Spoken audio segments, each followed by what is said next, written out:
Welcome to episode 30. Make sure to hit like, so you won't miss the heartwarming journey of Tuttien and Jack, where love, determination, and genuine care pave the way to a brighter.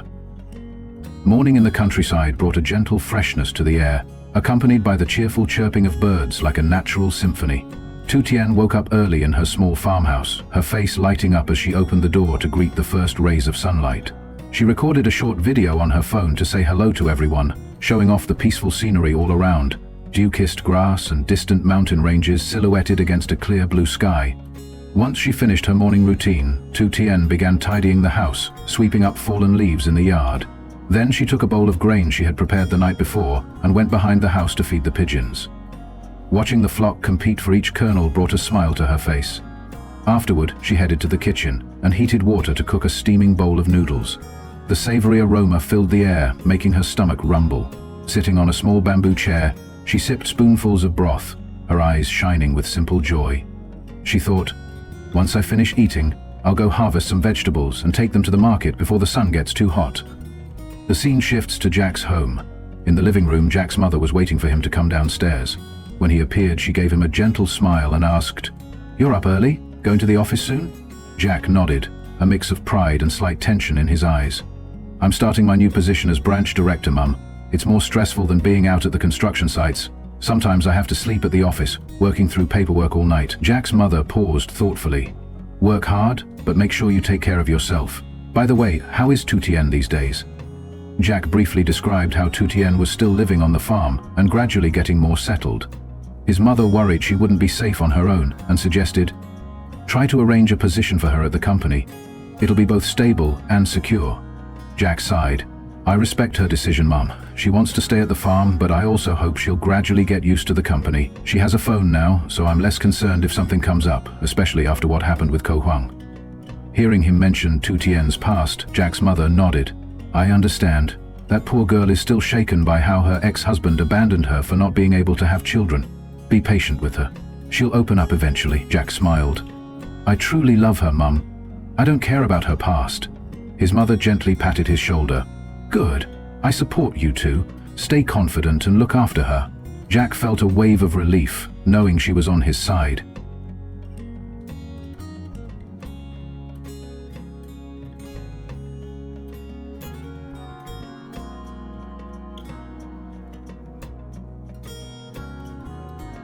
That morning, Jack left home in high spirits. As the newly appointed branch director, his job required him to arrive earlier than usual to tackle overdue files. Driving at a moderate speed, he took in the scenery while mentally planning the day's tasks. Suddenly, he spotted an older woman stumbling near the roadside before collapsing. Alarmed, he pulled over immediately and rushed to help her, carefully propping her against a nearby tree. Her breathing was weak, her face pale. He placed a hand on her forehead. She was feverish and sweating. Noticing a small bag over her shoulder, he opened it to find a bottle of medication and a note on dosage. Guessing it was for heart disease or blood pressure, he read the instructions carefully, then administered the correct dose. After a few minutes, the woman slowly opened her eyes and breathed in gasps. Jack gently patted her shoulder. "Ma'am, are you feeling better? I stopped because I saw you faint." The woman stammered her thanks. "Thank you. If you hadn't come in time..." She explained she'd been walking a long distance, then experienced a drop in blood pressure. Certain she could stand on her own again, Jack helped her to a nearby roadside bench to rest, then said goodbye, apologizing that he had to hurry to work. When Jack arrived at the company, he had barely stepped into his office when the phone rang. An employee handed him the receiver, sounding thrilled. "Congratulations, sir. Our prospective partner just called to say they'll sign a new contract with us." Surprised, Jack asked, "That's sudden. I thought they were still considering." The employee smiled and lowered his voice. "Turns out the woman you saved on the road is the partner's mother." He was deeply moved when he heard about what you did, and immediately agreed to the deal. Hearing this, Jack felt a mixture of excitement and embarrassment. He'd simply followed his instincts when helping her, never expecting it to become a turning point for the company. Colleagues gathered around, praising him. "You've just become branch director and already landed a major contract. Amazing, Jack." He laughed it off, figuring that, luck or not, what mattered most was having a heart that's ready to help. Holding the new contract, a warm sense of purpose filled him, fueling even greater ambition for his new position.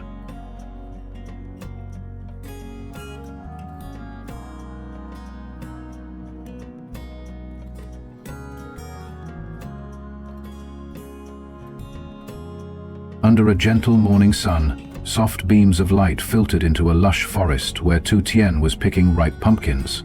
She wore a conical hat and carried a basket, carefully selecting each fully grown pumpkin while tending to the vines with care. After some time, her basket was brimming with bright orange pumpkins. She smiled contentedly, wiping the sweat from her brow. Finished harvesting, Tu Tien walked to the market and sold them at 5,000 VND per kilogram. People around town knew her as a kind and hard-working young woman, so they enthusiastically supported her. Some folks who came to buy praised her for producing sweet, clean pumpkins. Feeling grateful, she earned enough to purchase a few essentials for her farm. On her way back, Jack unexpectedly spotted her walking home and pulled over. "Tu Tien, hop in, I'll give you a ride, it's too hot to be walking." Embarrassed, she tried to refuse, but he insisted, "Come on, get in. I was going to bring you by the company for a bit." Unable to argue further, she nodded and climbed in. Once at the office, Jack showed her around and introduced her to his workspace. She was struck by the neatness of his desk, the modern computers and the professional atmosphere. Gently, Jack said, "I want you to get used to this environment. If an opportunity arises, maybe you could work here with me." She hesitated. "But I've never worked in an office. I only know farm work." He offered a reassuring smile. "No problem. I'll arrange something simple to start, maybe some cleaning or other easy tasks. I just want you to learn while staying close to me." Touched by his thoughtfulness, she realized he truly cared for her future and wanted her to have a stable life. At the same time, in the company, Phuc, an assistant close to Deputy Director Tieu, was secretly meeting with Jack's secretary. They plotted to steal information from Jack's computer to undermine him in front of the board of directors. Tieu planned to use Phuc for his scheme, hoping to topple Jack from his newly acquired branch director position. After the tour, Jack drove Tu Tien home. Along the way, he encouraged her to be more confident, not to worry too much about starting something new. She answered, "I'll try my best. Whatever I do, I just want to be by your side." He gently squeezed her hand. "I know you won't let me down." They smiled, hearts brimming with optimism for the future.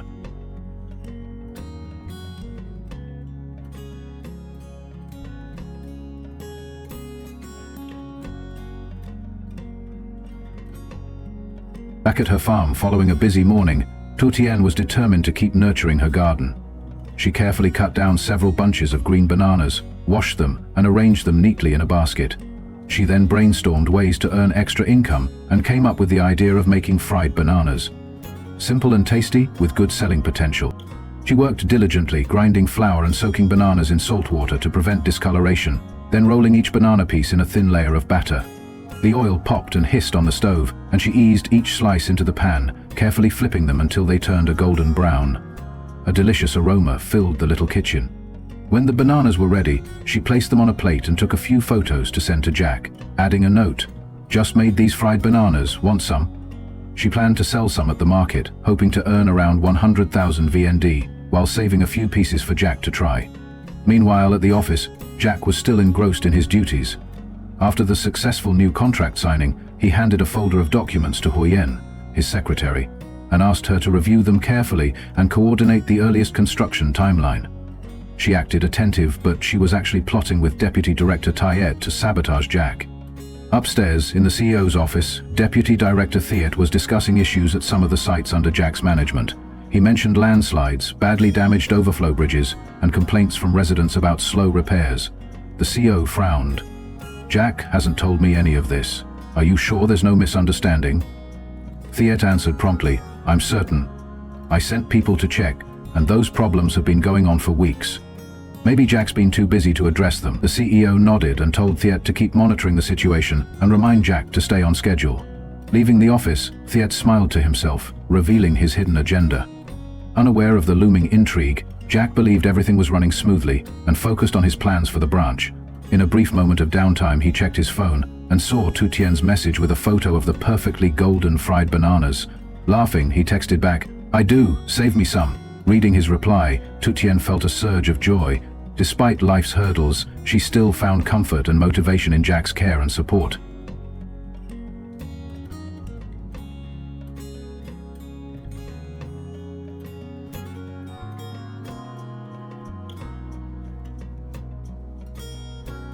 Under a sunny sky, Tien tidied up her farm and got small packets of fried bananas ready to sell at the market. The thinly sliced, crispy banana chips gave off a mouth-watering fragrance that drew passing customers. At 5,000 VND per 100 grams, she hoped to earn enough for daily expenses. While she was sitting there selling her snacks, an older woman approached and recognized Tuttien as the person who had helped her when she fainted by the roadside. Overjoyed, the woman thanked Tuttien again for her timely assistance. As a token of gratitude, she bought all of Tuttien's fried bananas for 40,000 VND, despite Tuttien's polite refusals, and even tried to give her extra gifts of fruit, which Tuttien declined. The woman promised to visit the farm soon to chat more. Having sold out of bananas, Tuttien used the opportunity to buy a small gift in preparation for a meeting with Jack's mother. She was excited but anxious, worried about the impression she might make.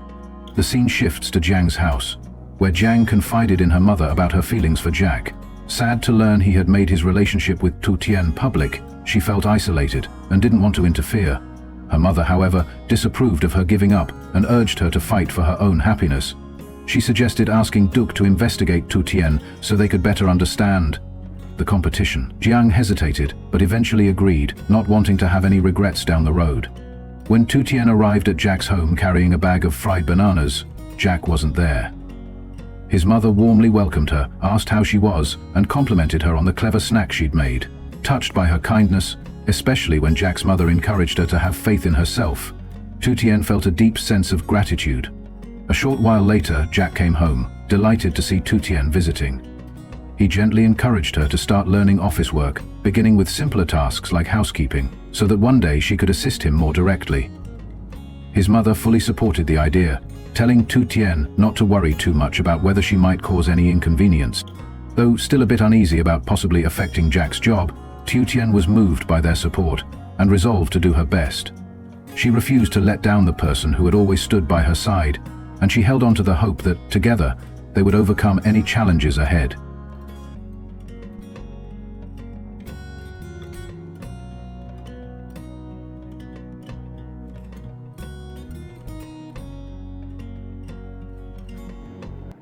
Cơ hội này để trút hết khinh thường lên đầu cô.